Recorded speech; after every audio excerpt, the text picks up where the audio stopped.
Hello guys, here we will discuss about pharmacology of peptic ulcer. But first of all, what is the peptic ulcer?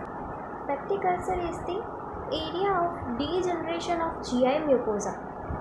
तो GI tract होती है, वहाँ पे mucosa की layer होती है. अब ये म्यूकोसा जब डीजनरेट हो जाए तब ये पेप्टिक अल्सर होता है. How? Due to imbalance between the aggressive and the defensive factor. Okay, so what is the aggressive factor? That is the acid secretion. Whenever acid secretion is increases, peptic ulcer can happen. And whenever that defensive factor is the mucosa and the bicarbonate. तो ये जब mucosa defective होगी तब भी ये peptic ulcer होगा. सो to type होते हैं पेप्टिक अल्सर के. It is first is the gastric ulcer, duodenal ulcer. Okay, gastric ulcer की साइट जो होती है वो मेनली स्टमक वाले रीजन में होती है. दैट इज़ ये फर्स्ट वाला रीजन यहाँ पे होगा, कार्डियक वाले रीजन में, एंड ये यहाँ पे दैट इज़ द अंदर लेसर कर्वेचर वाले पार्ट में. That is the 1 and 2 number, that is for gastric ulcer, and third one is the duodenal ulcer.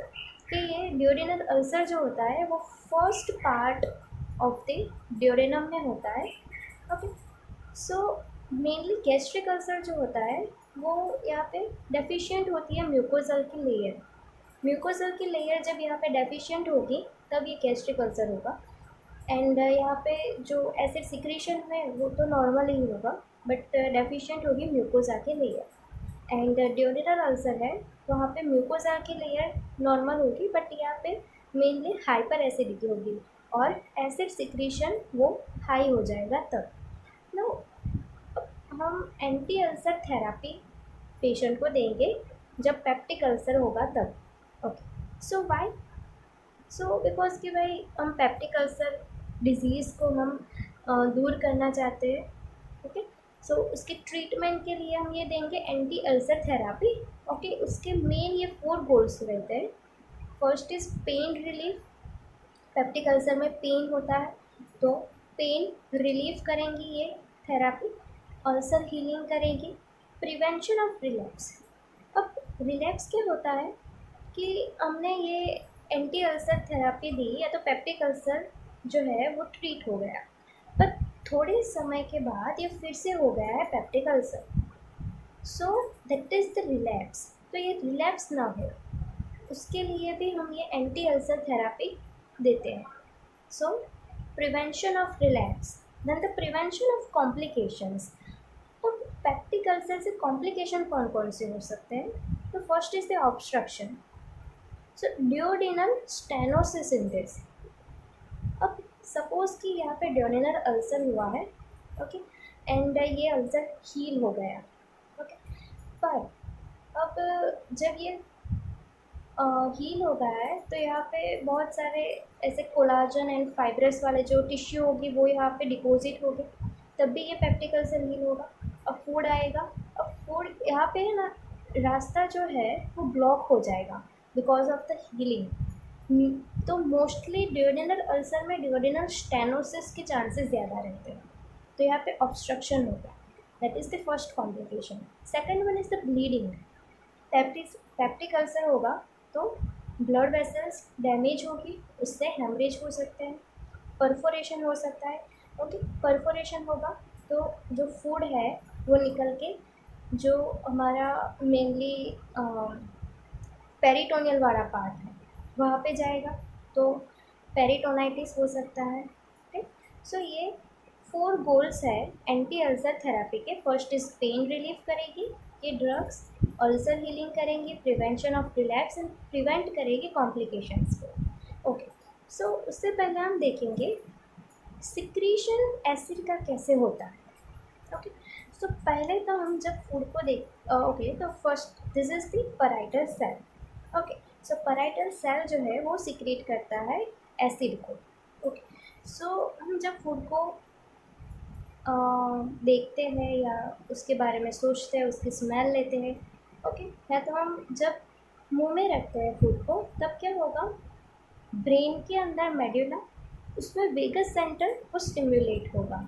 अब ये वेगस सेंटर है वो क्या करेगा, एसिटाइलकोलिन, वेगस नर्व को स्टिमुलेट करेगा, एसिटाइलकोलिन रिलीज होगा। अब ये एसिटाइलकोलिन है ये यहाँ पे पैराइटल सेल के ऊपर यहाँ पे बेसल मेम्ब्रेन वाले पार्ट में M3 रिसेप्टर होते हैं।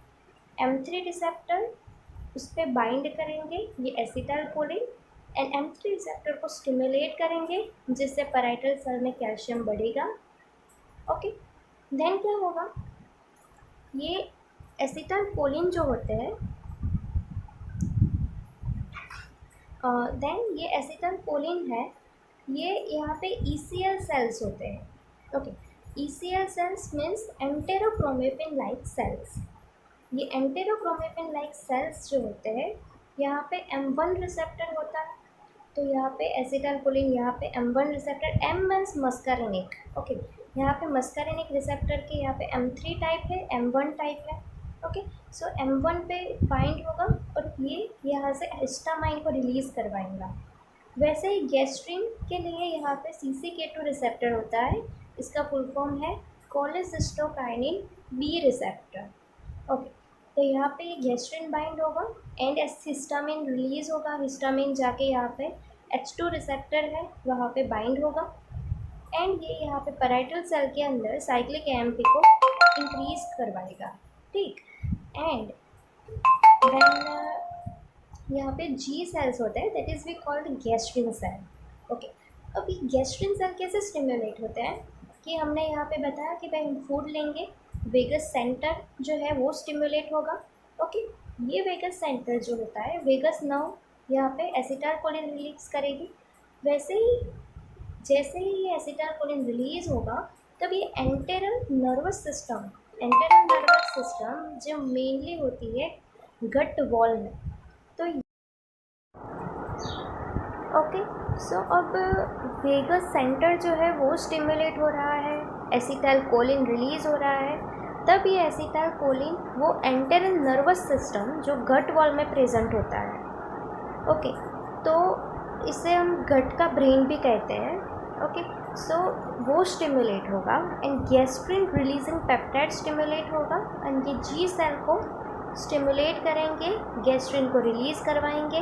ये गैस्ट्रिन जाके यहाँ पे CCK2 रिसेप्टर पे बाइंड होंगे एंड हिस्टामाइन रिलीज़ करवाएंगे।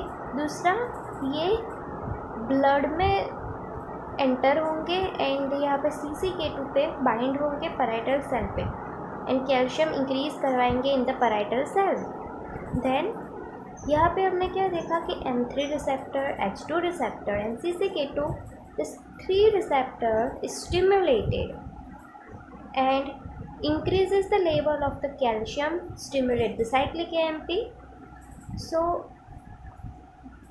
ये दोनों जो है वो ल्यूमिनल सरफेस पे ऐसे प्रोटॉन पंप होते हैं और हाइड्रोजन पोटाशियम ATPase पंप जो होते हैं उसे स्टिमुलेट करेंगे। ये जब hydrogen potassium ATPase pump stimulate हो गए तो क्या होगा, हाइड्रोजन है वो बाहर सिक्रीट होगा, that is the acid and potassium उसका इनफ्लक्स होगा। ओके, सो एसिड यहाँ पे ऐसे सिक्रीट होता है। Okay, so this is the main mechanism of secretion of the acid. Okay, अब हमें क्या करना है, एंटी अल्सर थेरापी देनी है पेप्टिक अल्सर वाले पेशेंट को। मतलब कि हम यहाँ पे क्या करेंगे, ऐसे सिक्रीशन जो हो रहा है ना उसे हम कम करवा देंगे। ठीक है, तो अब ये एसिड सिक्रीशन ब्लॉक कैसे होगा, तो भाई हमने यहाँ पे ऐसे इनहिबिटर लगा दिया है, that is the PPI, that is the proton pump inhibitor. हम ये वाले चैनल को ही ब्लॉक कर दें, ये वाले पंप को ही ब्लॉक कर दें तो भाई एसिड ही सिक्रीट नहीं होगा, तो फिर पेप्टिक अल्सर इसके चांसेस कम रहेंगे। ओके, उसके कॉम्प्लिकेशंस नहीं आएंगी। ठीक, तो यहाँ पे हमने प्रोटॉन पंप इनहिबिटर को दे देना है। ठीक, दूसरा जो है वो हम करेंगे H2 ब्लॉकर देंगे। ओके, H2 को इनहिबिट कर देंगे क्योंकि यहाँ पे एसिड सिक्रीशन करवाने का मेन जो रोल होता है ना वो हिस्टामिन का होता है। तो अब हम H2 ब्लॉकर ही दे देंगे, हिस्टामिन यहाँ पे बाइंड ही नहीं हो पाएगा, तो फिर आगे साइक्लिक AMP इंक्रीज़ नहीं होगा एंड ये जो पंप है वो भी इनहिबिट हो जाएंगे। मतलब कि यहाँ पे भी कोई स्टिमुलेशन नहीं मिलेगा तो फिर एसिड सिक्रीशन भी नहीं होगा, तो हम H2 ब्लॉकर दे देंगे। दूसरा एसिटल कोलिन, उसके ब्लॉकर भी हम दे सकते हैं, बट वो अभी ज़्यादातर ऐसे यूज़फुल नहीं है, क्योंकि मेन जो है एसिड सिक्रीशन करवाने का काम हिस्टामिन का होता है। सो हम हिस्टामिन ब्लॉकर का यूज़ कर सकते हैं ज़्यादातर then the acetylcholine blocker. Then यहाँ पे मैंने दिखाया है ये प्रोस्टाग्लैंडिन रिसेप्टर। यहाँ पे बेसल मेम्ब्रेन वाले पार्ट में प्रोस्टाग्लैंडिन रिसेप्टर भी होते हैं। अब ये प्रोस्टाग्लैंडिन क्या करते हैं, एक्चुअल में जब नॉर्मली एसिड सिक्रीशन होता है, और दूसरा ये कि एसिड सिक्रीशन ज़्यादा ना हो जाए, उसका भी रेगुलेशन यहाँ पे होता है। और ये रेगुलेशन करता है प्रोस्टाग्लैंडिन। प्रोस्टाग्लैंडिन क्या करेगा, प्रोस्टाग्लैंडिन ये प्रोटॉन पंप को इनहिबिट करेगा, ओके, और कैल्शियम साइक्लिक एमपी उन सबको भी इनहिबिट करता है। इससे ज़्यादा एसिड सिक्रेशन नहीं होता नॉर्मली। सो ये पूरा रेगुलेशन होता है इस तरह से कि भाई एसिड नॉर्मली सिक्रीट हो, ज़्यादा भी सिक्रीट ना हो और कम भी ना। सो यहाँ पे प्रोस्टाग्लैंडिन जो है उसके हम एनालॉग दे दें, हम एनालॉग ऑफ द प्रोस्टाग्लैंडिन दे दें, प्रोस्टाग्लैंडिन को स्टिमुलेट कर दें, तो ये एसिड सिक्रेशन ज़्यादा नहीं होगा, ओके।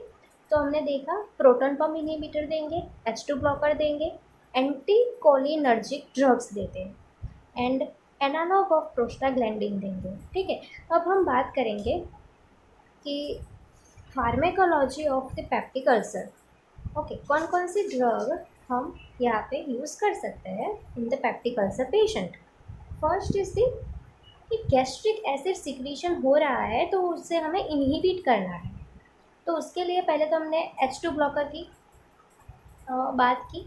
तो H2 ब्लॉकर में कौन कौन सी आएगी, सिमेटिडिन, रानिटिडिन, फैमोटिडिन, रोक्साटिडिन। सो पहले टिडिन पीछे सफिक्स में टिडिन लग रहा है, cimetidine, ranitidine, famotidine and roxatidine, that is the H2 blockers. Then हम देंगे proton pump inhibitor, okay, prazole पीछे लग रहा है, that is omeprazole, esomeprazole, pantoprazole, rabeprazole and इलाप्राजोल।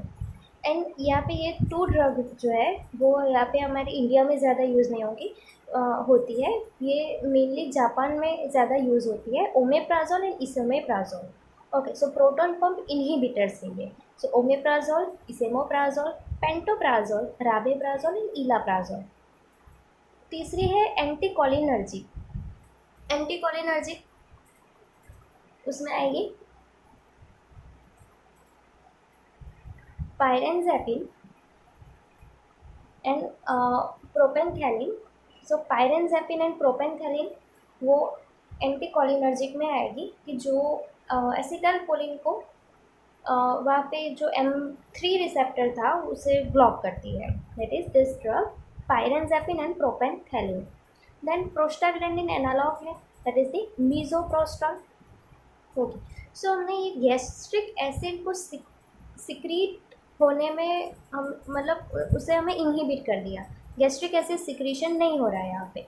But चलो अब गैस्ट्रिक एसिड सिक्रीशन हो गया है ज़्यादातर, अब हम गैस्ट्रिक एसिड को न्यूट्रलाइज कैसे कर सकते हैं। ये वाली भी ड्रग होती है कि जो हम ज़्यादातर एसिडिटी जब होती है वहाँ पे हम यूज़ करते हैं, ठीक है, that is the antacids, okay. और गैस्ट्रिक एसिड न्यूट्रलाइज़र कि वो एसिड को न्यूट्रलाइज करेगी, ओके। बट ये वाली ड्रग होती है और ये वाली जो एंटासिड्स जो होती है उससे हम पेप्टिक अल्सर में ज़्यादातर यूज़ नहीं करते, क्योंकि यहाँ पे एसिड रीबाउंड होता है, ओके, कि भाई एसिड न्यूट्रलाइज हो गया तो फिर stomach. So gastric acid neutraliser और एंटासिड्स 2 टाइप होते हैं, systemic, non systemic. Non systemic जो होते हैं उसमें magnesium hydroxide, aluminium hydroxide and दूसरी सोडियम बाइकार्बोनेट, सोडियम सिट्रेट। ज़्यादातर एसिडिटी होती है तब ये वाली यूज़ कर सकते हैं, सोडियम बाइकार्बोनेट को। Then ulcer protective. So ulcer protective क्या होता है कि जो हमारे अल्सर हुआ है स्टमक में या तो ड्यूडेनम में, तो जहाँ पे अल्सर हुआ है वहाँ पे जाके ये सुक्राल्फेट होती है, ये ऐसी ड्रग है जो वहाँ पे जाके बाइंड हो जाती है, ठीक, और जो अल्सर जो है उसको पूरा कवर कर देती है। एंड जब हम फूड लेंगे तो एसिड सिक्रीशन होगा, बट वो अल्सर को कोई भी ऐसे हार्मफुल, अल्सर के लिए हार्मफुल नहीं रहेगा। Okay, so that is why it's ulcer protective drug. ठीक, कि हमारा फूड भी अच्छे से डाइजेशन हो जाएगा और डाइजेस्ट हो जाएगा, और दूसरा कि जो अल्सर है उससे भी कोई, उस पर भी कोई इफ़ेक्ट नहीं होगी एसिड की, एंड ज़्यादा कॉम्प्लिकेशंस जो होती है वो नहीं करेगा। सो अल्सर प्रोटेक्टिव है, that is the sucralfate. Sucrose होता है, aluminium means Al means aluminium and fat means sulfate. So sucrose, aluminium and sulfate होते हैं, that is the sucralfate. And दूसरी होती है कॉलोइडल बिस्मथ सबसेट्रेट। देन ये वाली ड्रग जो है वो हम मेनली बैक्टीरिया से जब अल्सर हो, ठीक, तो ये हमारा हेलिकोबैक्टर पाइलोराई जो बैक्टीरिया होता है वो पेप्टिक अल्सर करता है। तो ये जो बैक्टीरिया होते हैं वो ज़्यादातर ग्राम नेगेटिव बैसिलाई होते हैं, तो उसके अगेंस्ट में हम ये ड्रग्स देंगे, that is the anti helicobacter और anti H pylori drug. That drug is the amoxicillin, tetracycline, clarithromycin, metronidazole and tinidazole. Again I will repeat, amoxicillin, tetracycline, clarithromycin, metronidazole and tinidazole. So this is all about the pharmacology of the peptic ulcer. Means यहाँ पे सिर्फ मैंने drugs के नाम के बारे में बताया कि ये गैस्ट्रिक एसिड सिक्रीशन इनहिबिटर्स है, ये एंटासिड्स है, ये अल्सर प्रोटेक्टिव है, एंड ये एंटी हेलिकोबैक्टर ये वाली ड्रग्स है। तो जब मेनली 90% केसेस में ये एच पाइलोरी ड्रग, जो एच पाइलोराई जो बैक्टीरिया होता है उसका ज़्यादातर चांसेस रहता है अल्सर में। 90% केसेस जब हम टेस्ट करवाते हैं ये बैक्टीरिया का, तो उसमें ज़्यादातर ये बैक्टीरिया देखने को मिलते हैं कि भाई इसकी वजह से हुआ है इनको पेप्टिक अल्सर और द ड्यूरिनल अल्सर। ओके, सो उसके लिए हम ये थेरापी देंगे, ये वाली ड्रग्स देंगे। एंड ज़्यादातर हम आजकल यूज़ करते हैं, that is proton pump inhibitors का यूज़ ज़्यादा होता है। ठीक, सो हम प्रोटॉन पंप इनहिबिटर्स वाली ड्रग के नाम ज़्यादा याद रखेंगे क्योंकि दिस इज़ द मोस्ट